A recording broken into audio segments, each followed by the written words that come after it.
5 মে বা শাপলার যে ঘটনা, সেই শাপলার ঘটনা আমাদের জাতীয় জীবনের কোনো বিচ্ছিন্ন ঘটনা নয়।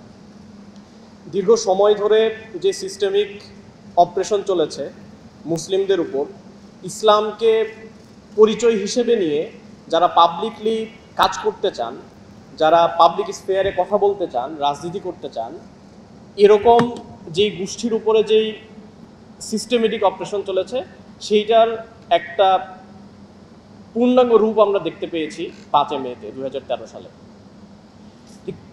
এই কারণেই আমরা মনে করি যে 5 মেকে শুধুমাত্র একটি গণহত্যা আকারে না দেখে, বরং 5 মেকে দেখা উচিত যে একটা গণহত্যা শুরু করার সময়ে যে জাস্টিফিকেশন দরকার হয়, সেই জাস্টিফিকেশন এই ঘটনার মাধ্যমে শুরু হয়েছিল।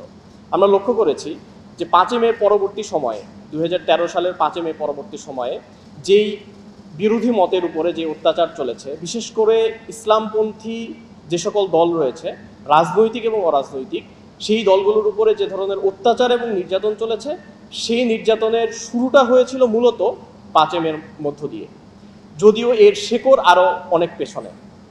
প্রিয় উপস্থিতি, আমরা জানি 5 মে আসলে কোন ঘটনার প্রেক্ষিতে এসেছিল।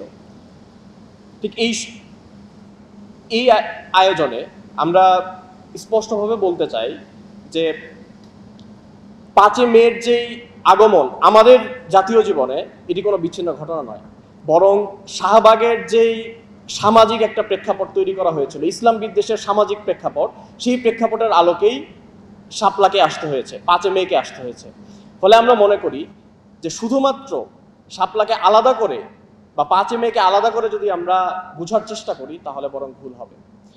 ঠিক একই জায়গা থেকে আমরা বলতে চাই যে শাহবাগের যেই বয়ান ছিল, শাহবাগকে যেভাবে চিত্রিত করা হয়েছিল একটা প্রগতিশীল মোড়কে, আমরা মনে করি যে শাহবাগ শুধুমাত্র একটা রিয়েকশনারি প্রতিক্রিয়া ছিল মাত্র।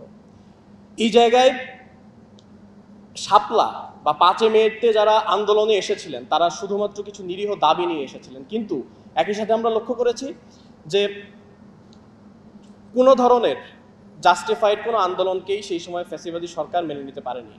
তারা আন্দোলনগুলোকে ভয় পেত, ফলে পরবর্তী সময়ে যে কোনো ধরনের আন্দোলনই এসেছে তারা সেটাকে দমন করার চেষ্টা করেছে। ঠিক একইভাবে 5 মের যে আন্দোলন, সেটাকে তারা দমন করার চেষ্টা করেছে। এই ক্ষেত্রে আমরা খুবই গুরুত্বপূর্ণ একটা সম্পর্ক লক্ষ্য করি, যে যারা সামাজিকভাবে ফ্যাসিবাদকে প্রতিষ্ঠিত করেছিল এবং যারা রাজনৈতিকভাবে রাষ্ট্রীয়ভাবে ফ্যাসিবাদকে প্রতিষ্ঠিত করেছিল।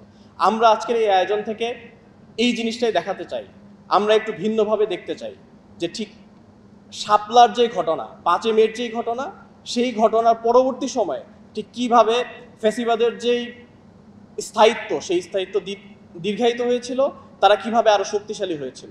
কিন্তু একই সাথে আমাদের এটাও লক্ষ্য রাখতে হবে যে 5 মে যদি না ঘটতো, আমাদের উপরের যে অন্ধকার, 5 মে যেই জনগণের যে স্বতঃস্ফূর্ত অংশগ্রহণ আমরা দেখেছি শাপলা চত্বরে, এটা যদি না ঘটতো, তাহলে আমাদের উপর অন্ধকারটা আরও দীর্ঘায়িত হতে পারতো।